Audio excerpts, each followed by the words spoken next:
The bad news about inspiration is it cannot be taught. So that's the end.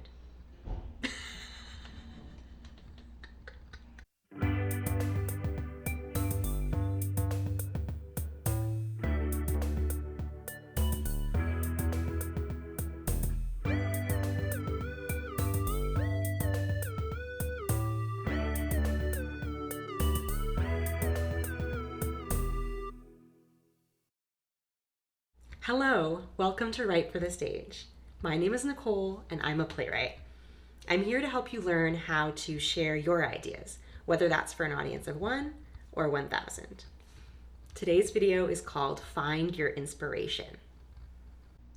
You will need 1 or 2 sheets of paper and a pen or pencil.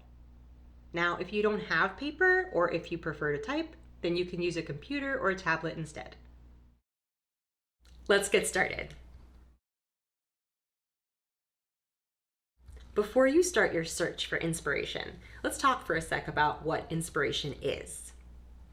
When I think of inspiration, I think of the drive to do something. That motivating force that gives you energy or momentum or whatever word you want to use, but the thing that causes you to actually act, to take action, to do stuff. And anyone can find inspiration. There's different kinds, right?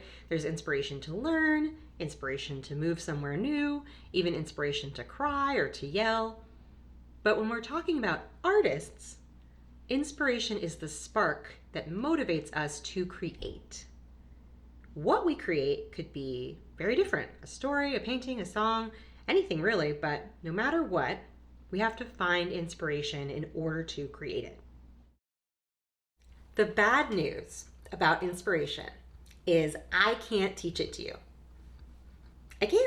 I can't look inside your head and tell you what matters to you, what makes you stop and think, or what drives you to take action. That's not possible.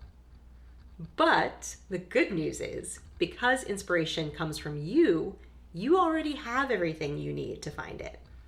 The trick is to look within yourself and search for it, and to just notice when it shows up, so that you can use it.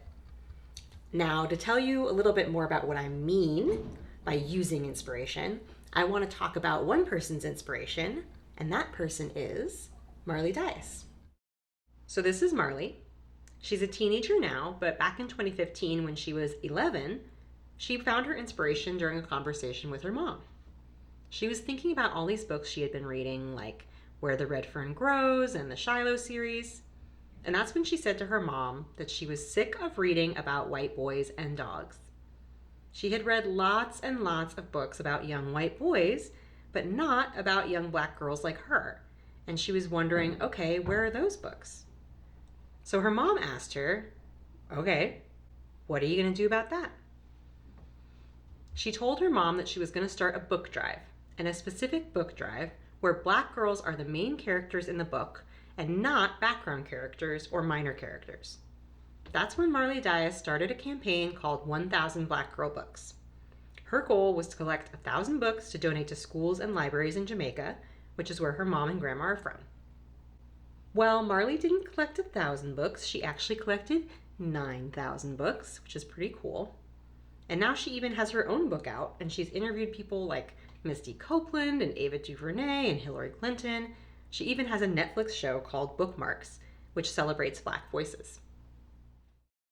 What I really like about Marley's story, and the reason that I decided to include it in today's video, is that her inspiration was super strong, and it caused her to take pretty big, bold action, right? But when you think about it, the places where her inspiration came from, those are actually pretty simple and clear. And I think those are things that all of us can look to when we're trying to find our inspiration to do, whatever it is we're inspired to do. So what am I talking about? Okay, what I'm talking about is, first, Marley knew what she liked. She knew that she liked stories about other Black girls, and specifically other Black girls as the main characters, not just a side character or the best friend character, but like the star of the show, the main character in the story. So she knew what she wanted to read. She knew what she liked in books. And then the second thing is, Marley saw something missing. So this wasn't just a case of a person who really liked sci-fi and decided to read that instead of mystery or something like that. No, this was Marley looking around at all the books that were available to her and were assigned to her in school and in the library and all that, and noticing, hey, there are plenty of books about white kids as main characters, but not about black girls like me, like her. So she saw something missing and she decided to actually do something about it, which I think is very admirable and very cool. So we're going to use those two ideas, what do I like and what's missing, as we search for inspiration today. And just remember, I am your guide. I am here to help you find inspiration, but ultimately, you are responsible for your inspiration and for your own mind. And nobody else can tell you what you want to write about or what is important to you, which is really like as it should be. Let's dive in. Step 1. We're going to start with sort of a writing check-in, a chance to take stock of what's going on in our heads and our hearts as we begin our search. Start by finishing this sentence. I feel, maybe happy, sad, frustrated, energized, nervous, something that you feel. Number 2, finish this sentence. I want, so a goal or a desire. Maybe you want to become a famous soccer player. Maybe you just want to have some quiet time to yourself. Maybe you really want to travel to the place where your grandmother was born. Number 3, finally, finish this sentence. I believe. So think about, what do you believe? Maybe you believe that people should have the same opportunities no matter what their race or gender is.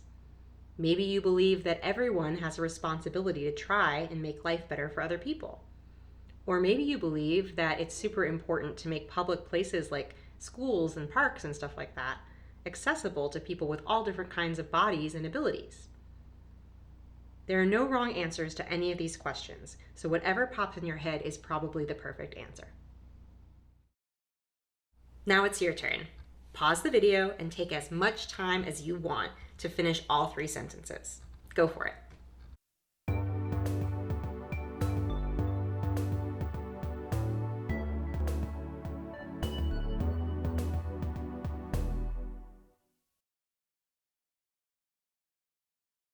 Nice job. Now that we've checked in and warmed up our writing muscles a little bit, it's time to move on to step number 2. So sometimes people say, write what you know. So what I want you to do is make a list of 5 things that you know. Now, these could be 5 things that you know about, like the different kinds of animals that live in your area, or gaming, or maybe the history of ancient Mesopotamia, a subject that you know a lot about. Or these could be 5 things that you know are true, like facts. So maybe that the largest animal on Earth is the blue whale, or that there are more people under 14 than there are over 65 in the USA, or maybe that the first Native American to have a job in a US president's cabinet is going to be Deb Haaland. Any facts that you know. Or your list could be a combination of both, so things you know about, like topics, and things you know are true, like facts. Here are 5 things that I know. Number 1, I know how to write plays, or at least I hope I do, because otherwise why am I talking to you and making a video of myself? Number 2, I know how to make tasty food without using dairy. That's because I am very, very lactose intolerant. I did not used to know how to do that, but I figured it out, so something I know. Number 3, I know that you can break off a piece of a succulent plant, stick it in dirt, and it will grow a whole new plant, which is very cool. Number 4, I know that there are more people in my hometown of Washington, D.C. than there are in Wyoming, but that Wyoming has 2 senators and D.C. has 0. Pretty screwed up, if you ask me. And finally, number 5, I know some different ways to breathe deeply and to stretch that really help me when I'm feeling stressed out. Okay, so now it's your turn. Pause the video here, take all the time you need, or take as little time as you need to come up with your list of 5 things that you know. Ready? Go.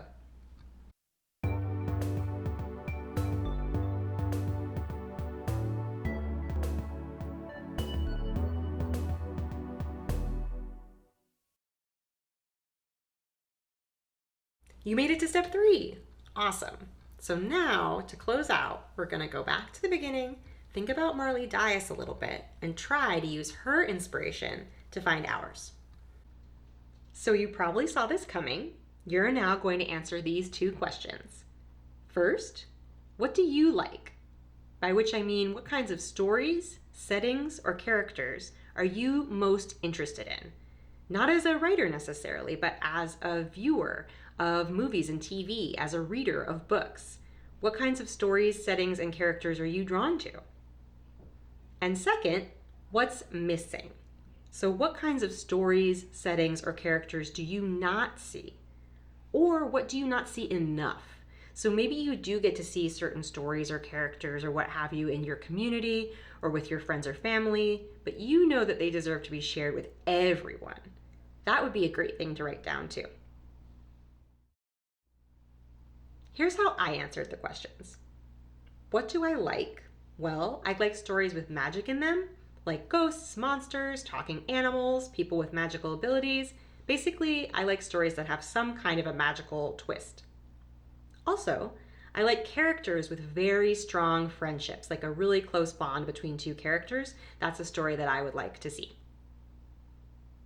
When I think about what's missing, I thought of queer or LGBT characters that are also Black, Indigenous, or people of color, BIPOC, because I think that I see mostly stories about white queer characters, so that was something that was missing to me.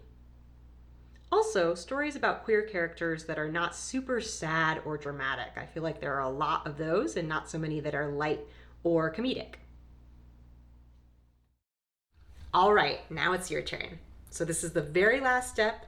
Pause the video again. You know the drill by now. Take all the time you need and go ahead and get started.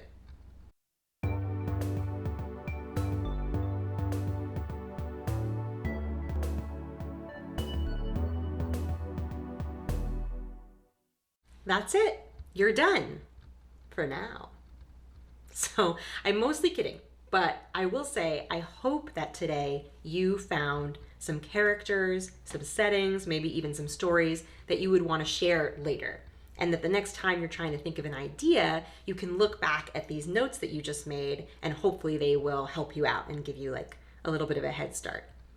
Of course, you can also use everything you wrote down today in other Write for the Stage videos. Anytime there is a prompt to come up with a character or a place or anything like that, you can use these ideas that are yours to do with whatever you want. So I won't say that you found your inspiration, past tense, like you already found it, check, it's done, because I don't know that to be true. I don't know what's going on in your head. But I will say you learned how to look for it. And I know that you already have everything you need to find it.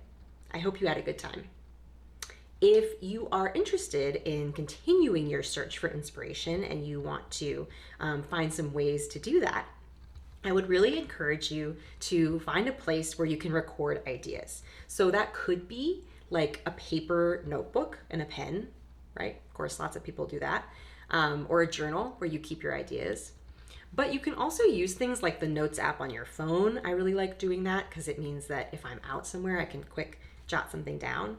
Or even if you're the type of person that likes to talk ideas out, you can record your voice using the voice memo app or like anything that records sound, and you can speak your ideas out loud and record them that way, which is actually something I really like to do. Thanks for watching Write for the Stage. I'll see you next time. Bye.